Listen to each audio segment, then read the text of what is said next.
Traficantes mantêm no sertão pernambucano o maior cultivo de maconha do Brasil. E para conter a expansão do chamado polígono da maconha, a polícia queima as plantações.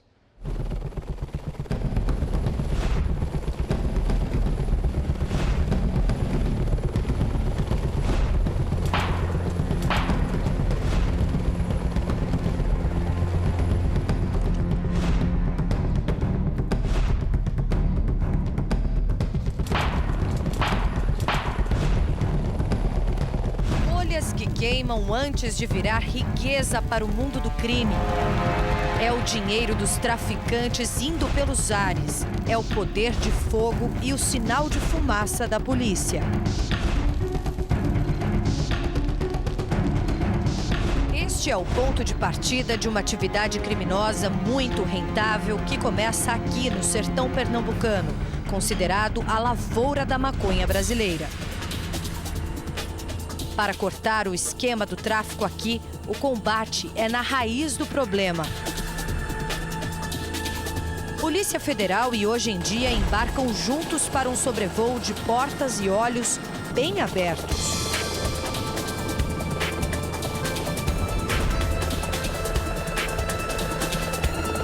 Nós vamos acompanhar todas as etapas desta ação que foi batizada de Caruá 2. Caruá é o nome de uma planta da caatinga e é justamente na caatinga, num ambiente hostil, cheio de animais peçonhentos e muito calor, que está o polo de produção para o mercado do tráfico.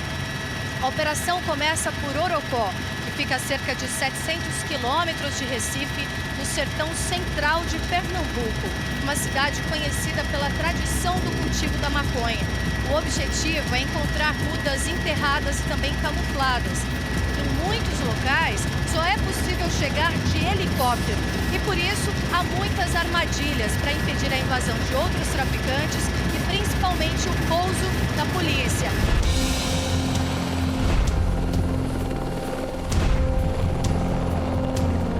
O grupo tático é o primeiro a subir. Faz a varredura dos pontos mapeados e localiza as roças de maconha. A movimentação foi o sinal, hora de invadir. A gente percebe a plantação pela cor da vegetação, que é um verde mais escuro.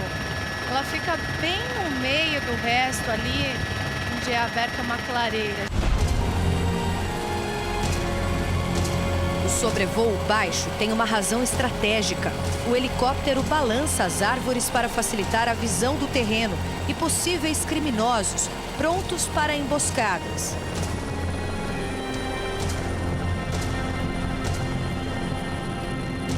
O cheiro por aqui já é perceptível. Nós estamos nos preparando agora para o pouso. Acabamos de chegar a mais uma área de plantação de maconha e agora a gente se prepara para fazer o pouso um pouco distante dessa área.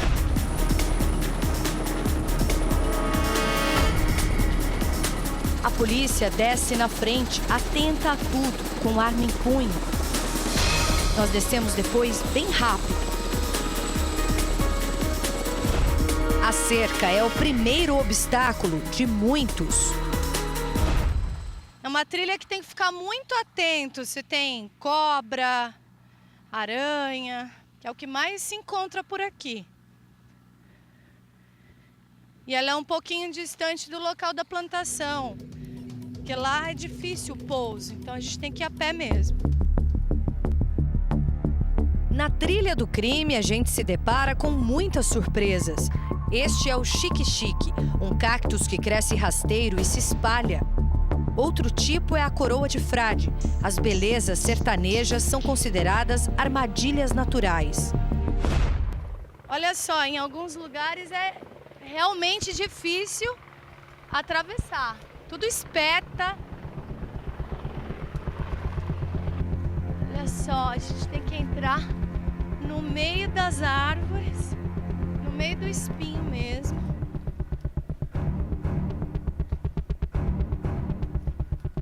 Para tentar chegar lá. O peso da arma do policial é quase o mesmo da câmera que o nosso cinegrafista tenta não deixar enroscar entre os galhos. O caminho das pedras dificulta o passo.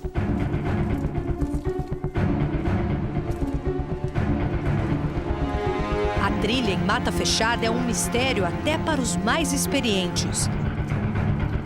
Está acompanhando aqui o Barbosa e ele está recebendo orientações pelo rádio, lá do helicóptero, por onde chega a maior parte do comando. E a gente vai em frente. Os helicópteros funcionam como bases suspensas. Os pilotos ouvem por pelo menos 10 horas todas as comunicações por 3 canais que chegam aos fones. Muitos botões e muitas vozes ao mesmo tempo.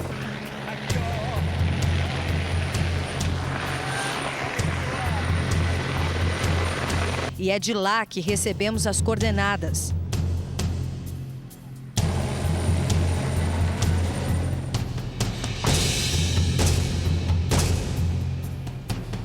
Mais um tiro foi dado, que é pra gente se localizar. Claro que eles sabem como é que eles fazem isso. Que afinal tem muita gente entre essas plantas, árvores, no meio dessa vegetação. Então, qualquer ação fora do controle pode ser muito perigoso. Não pode parar para pensar muito, não, senão não entra. Em vários momentos, a sensação de estarmos perdidos. Foi aí que a gente entendeu a importância do que o delegado responsável pela unidade aérea disse minutos antes. A partir de uma falta de objetividade nas comunicações, a gente pode não ter o melhor cumprimento das tarefas. Se a gente não tem o melhor cumprimento das tarefas, o tempo começa a ficar curto para a gente cumprir tudo aquilo que tem que fazer no dia. E quando o tempo fica curto, a gente começa a fazer as coisas com mais pressa. E quando a gente faz as coisas com mais pressa, a gente tem mais chance de errar. Ele está recebendo novas instruções porque olha só onde a gente chegou. Tudo fechado. Estou ouvindo um grito de lá, ó. A gente começa a ouvir algumas vozes, é sinal de que a gente está perto. A chegada até as áreas onde os traficantes plantam a maconha requer equipamentos especiais e muita disposição. Nós encontramos produtos agrícolas perto da roça, inseticida, adubo e o mais curioso, fertilizante. Os traficantes estão usando acelerador de florada para antecipar a colheita antes de operações como esta. O ciclo da maconha leva em média 3 meses. Com o insumo, esse período seria de 2. Mas a polícia sabe disso e também se preparou para chegar mais cedo. Olha só, tudo isso deixou de ir para o tráfico. Olha só a quantidade. Tudo isso aqui vai virar cinza. Vai ser tudo queimado. A queima é feita por trabalhadores rurais da região que recebem para o serviço. De roceiros se transformam em agentes colaboradores da polícia. São treinados e uniformizados para que não sejam confundidos com os traficantes. Importante lembrar o seguinte, essa fumaça aqui não é entorpecente, tá? A gente está aqui em condições normais, enquanto a maconha está pegando fogo. Os traficantes, os cultivadores cercam a área de plantação com esses galhos secos para evitar a entrada de animais. Isso se volta contra eles, porque eles usam toda essa estrutura aqui para colocar a plantação em cima e depois tocar fogo. O local começa a ficar muito quente. Agora vamos embora, senão a gente vai ficar preso pelo fogo. Para sair fica ainda mais difícil. É a pressão do horário. O tempo de cada ação deve ser cumprido. Na base de apoio, metade de um bar de Orocó, ocupada pela polícia, outras equipes de 4 instituições de segurança do país se preparam para o revezamento. Você sabe que vai, né? Hora para voltar. Colete, farda, armas e outros equipamentos dão mais 30 quilos ao corpo num calor de no mínimo 30 graus na sombra. Água gelada para poder resistência durante toda a operação. Quantos litros? 2 litros de água mais um de reserva no cantil.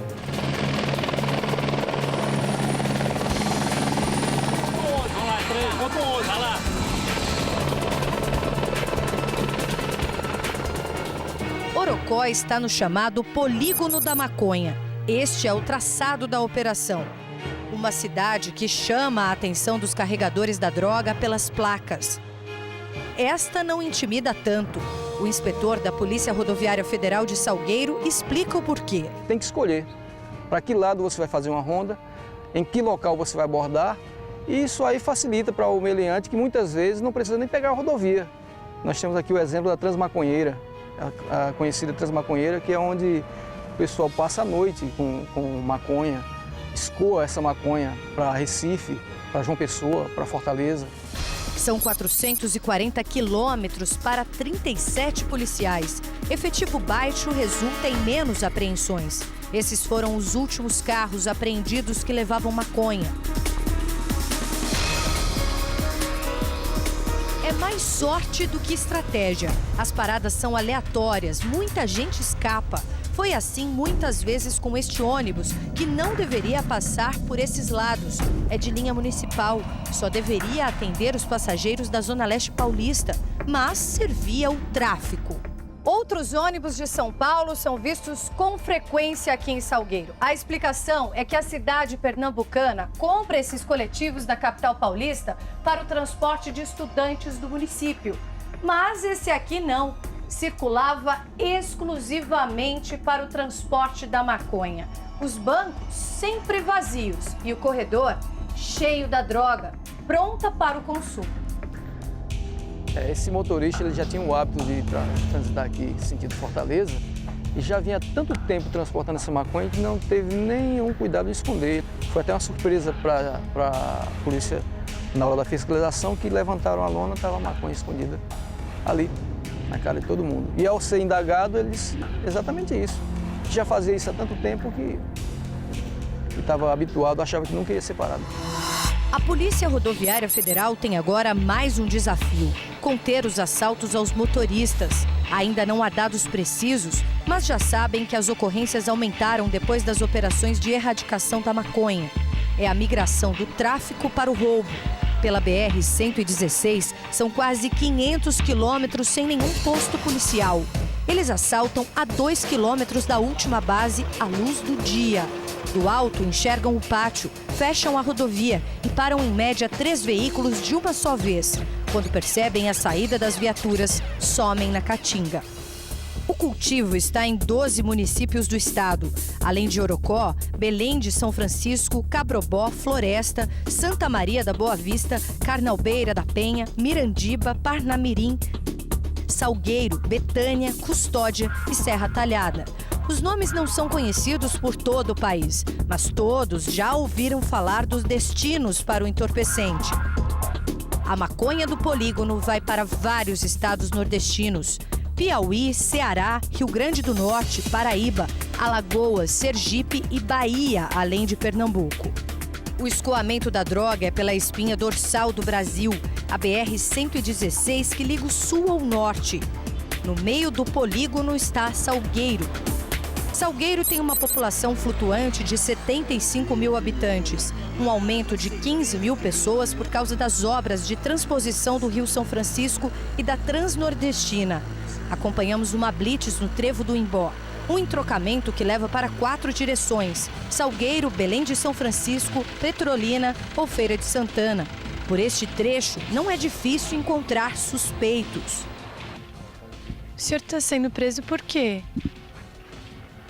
Porque, infelizmente, o sistema daqui do Brasil é falho. Este homem tem um mandado de prisão desde 1992. Segundo a polícia, ele foi acusado de ser coautor de um homicídio. São muitos casos que passam aqui nas nossas rodovias, por isso que nós temos sempre as consultas feitas aos sistemas de dados. O acompanhante do preso cumpre liberdade condicional depois de 9 anos de cadeia. É para os desempregados como ele, que sustentam a casa com trabalhos temporários, que o tráfico oferece ofertas bem remuneradas. Tudo de errado nos diz proposta todos os dias. Depende só do ser humano ele querer aceitar, mas para tudo existe proposta, tem todos os dias. Não tem proposta para esse presidiário de trabalho, para ele não tem não, isso aí ninguém oferece não, ninguém confia mais. E todos os dias são os trabalhadores que pagam. Quem não tem medo? Como caminhoneiro tem medo, sim, com certeza. Eu já ouvi falar muitas vezes e já fui assaltado 3 vezes nesse trecho aqui mesmo. Eu fui assaltado 3 vezes. Assaltado, humilhado. Fiquei deitado no meio da estrada aí, o cara com a arma na minha cabeça, levou o celular, dinheiro. Uma outra vez, o cara atirou no meu caminhão por trás com a 12, pegou o chumbo por trás aqui da cabine. Eu me agachei com medo de tomar o tiro, né? Tudo é rigorosamente revistado. Os traficantes são criativos, usam motor, portas, pneus, caçambas, assoalhos, como mostram estas imagens de operações realizadas em rodovias de todo o país. Mas é pelo ar que a polícia tenta evitar que as roças de maconha se alastrem ainda mais pelo sertão. A gente está chegando aqui numa próxima, olha, uma área que já foi tomada. O helicóptero nos resgata da mata. Na volta, o piloto percebe outra área. A gente está identificando o ponto a 3 milhas de distância, próximo mais ou menos uns 300 metros, quase no visual aqui do helicóptero. É para lá que vamos. Antes, retornamos à base de apoio, onde as equipes que vão procurar a maconha, desta vez pela terra, acertam os últimos detalhes. Uma parte dessa cobertura especial é feita pela equipe do Hoje em Dia. A outra parte por esses, digamos, jornalistas diferenciados. É claro que esse é um título que nós demos a eles, mas eles são verdadeiros apuradores da operação. Eles estão aqui, inclusive, com esse equipamento para registrar tudo. Não pode passar nenhuma informação, nenhuma imagem. É isso? É mais ou menos isso. A gente termina coletando muitos dados que até parece um trabalho jornalístico. Mas a ideia nossa mesmo, né, que faz parte do corpo pericial, é levantar dados relativos ao local do plantio, que para a gente é um local de crime. O trabalho deles aponta que cada operação desta destrói em média 300 mil pés de maconha. Você vai ver por terra como é, para chegar no mesmo ponto. A terra está seca, o que facilita o trajeto. Mesmo assim, carros menos potentes não conseguem atravessar. Tudo que temos pela frente é uma linha reta e as orientações de um GPS avançado. Um mapa nos leva até o restante das tropas. Entre elas estão os Caveiras do CIOI, a Companhia Independente de Operações Especiais. Aqui, eles são chamados de BOP do Sertão. Arma em punho, olhar atento. Passos firmes, caminho incerto. Eles se abaixam entre os galhos secos e vasculham cada centímetro por onde passam. É tudo muito rápido. Em alguns momentos, nós precisamos correr. A mata é muito fechada. Diogo Cruz, o cinegrafista, afasta o que pode para entrar com a câmera e se equilibra muitas vezes para não cair com a ajuda de Leandro Reis e João Almeida, que auxiliam a nossa equipe. É preciso calcular bem o espaço de passagem. Está tudo cercado de espinhos. Está entrando numa outra área agora. A polícia abriu o caminho, a gente não pode falar tão alto assim. E olha só, aqui um tubo de irrigação. O silêncio é porque eles ainda estão descobrindo a área. Pode ter gente aqui dentro, os cultivadores podem estar aqui. Fica mais difícil e cansativo. O tubo de irrigação é a referência.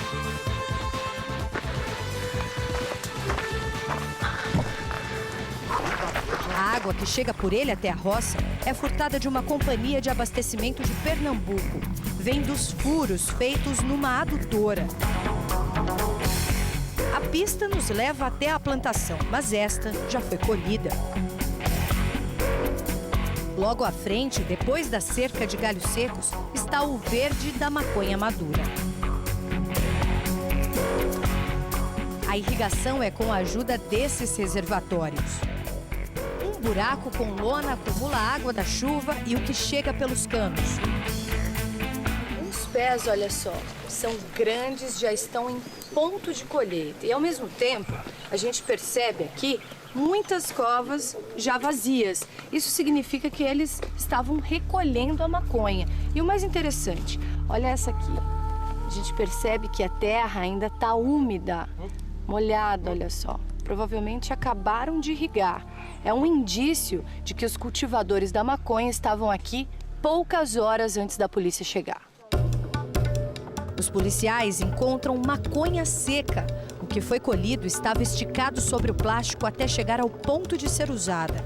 Entraram em fuga aqui nessa área e, inclusive, tinha rastro de maconha no chão. Eles deixaram outros rastros. O desafio é chegar ao local sem que os traficantes percebam a chegada dos policiais, né? Quando a gente utiliza helicópteros, de longe ele percebe a aproximação e consegue se evadir no meio da caatinga, que você vê que é bastante densa. O perfil do cultivador em Pernambuco não é de um grande traficante. São produtores rurais da própria região que conhecem os atalhos da caatinga.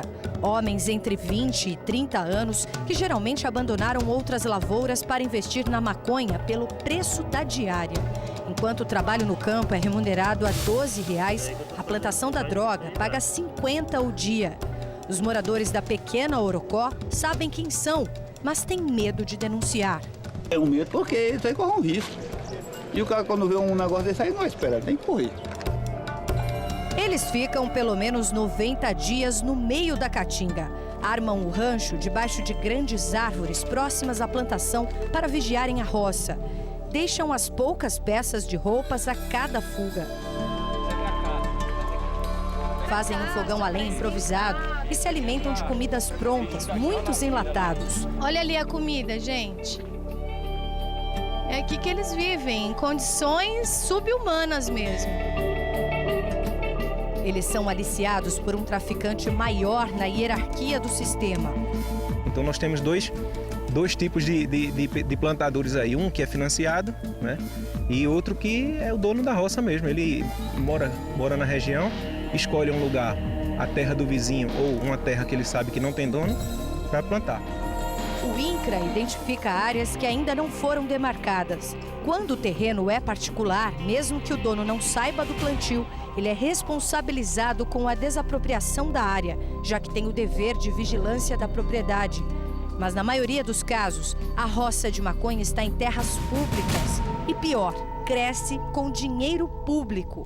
Infelizmente, a gente tem detectado isso. Esses agricultores, que na sua maioria são pessoas simples, veem nesses incentivos do governo para estar plantando frutas, verduras nessas terras, e aí eles optam por estar plantando maconha, porque a rentabilidade com esses plantios são muito maior do que se ele investir em numa agricultura normal. O caso mais típico que a gente tem detectado aqui em Pernambuco é o famoso escândalo da mandioca, onde verba do governo federal era dada para esses agricultores e, em vez de plantar mandioca, eles plantavam a maconha. A maconha é plantada perto do Rio São Francisco, nas regiões mais úmidas, porque apesar da resistência nas condições mais adversas, precisa de muita irrigação. É por isso que, além do continente, as ilhas do São Francisco também são usadas para o cultivo. A margem ameaçada recebe o reforço dos policiais que avançam em botes, barcos e jet ski. É que o escoamento da droga também é feito pelos portos clandestinos do Rio, que agora enfrenta outra polêmica. A obra da transposição do Rio São Francisco vai trazer muitos benefícios para a população nordestina. Agora, nós não podemos esquecer que essa água também poderá ser usada para irrigar plantios ilícitos como este. Parte do cultivo de Pernambuco migrou para Maranhão e Pará depois que as ações foram intensificadas. As sementes são colombianas. Quando ele tem uma altura mais ou menos isso aqui, eles replantam para as covas. As covas são esses buracos, chamados também de vulcões, onde são transplantadas geralmente 3 mudas. Os pés de maconha chegam até 1,80 m de altura. Quem não tem conhecimento acha que é aqui na folha que está a concentração, né, do composto químico que causa o efeito alucinógeno da maconha. Só que é na bucha, como o Correio estava falando, que vai estar a maior concentração, né? Bucha ou camarão, nomes dados à flor da maconha. Ela concentra de 3 a 5% de THC, o tetrahidrocannabinol. A quantidade é suficiente para que a substância entorpecente vicie no primeiro uso, embora tenha um teor menor do que a maconha paraguaia, que abastece a maior parte do tráfico no Brasil. Só as fêmeas produzem a bucha. Se tiver o macho, cruza e nenhuma delas dá a bucha. Então eles identificam o macho e retiram o macho do plantio. Um traficante gasta cerca de R$20 mil numa roça de maconha, onde dá para colher cerca de 10 mil pés ou 3 mil quilos da droga. Dependendo da oferta, o quilo é vendido entre R$200 e R$300, o que gera um ganho de R$900 mil. Essas dariam um lucro maior. Possuindo 7.973 pés de maconha, né? O que daria potencialmente, caso chegasse a produzir, a colher na época certa, 2.657 quilos, de 2 toneladas de maconha, pronto. Então nós temos 2.657 quilos, o que daria, numa grande capital, em torno de R$1.328.000. Este é o fogo que os bombeiros comemoram. Reacende a esperança de uma cidade que não quer mais ser reconhecida como pedaço do polígono da maconha. Quando a polícia age, os moradores registram a vitória contra os criminosos. Com certeza, chama atenção. Sempre que vem, chama atenção da gente. Pessoas que já morreram mesmo, né? Morreram por causa da maconha. Por causa da maconha. De graça no meio da rua aí. Pessoas que viajam com droga, quando chega em casa morto, entendeu? A gente só dá notícia, mataram em tal canto, fulano. Uma imagem diferente da sociedade depende de cada um. É importante que a sociedade saiba que essa maconha aqui que está plantada, ela vai parar no consumidor lá do grande centro, né? Da classe média, da classe alta, não é só a classe baixa que tem responsabilidade. E a maconha, hoje a gente vê que ela está, com o avanço do crack e da cocaína, ela passou a ser vista como uma coisa quase que permitida no meio de alguns setores da sociedade, para outras drogas, tá certo? E principalmente financia o traficante. O traficante que se capitaliza com o rendimento dessa produção, ele não participa só dessa modalidade criminosa, ele investe em armas, ele investe em assalto, né? E tudo isso traz prejuízos para a nossa sociedade.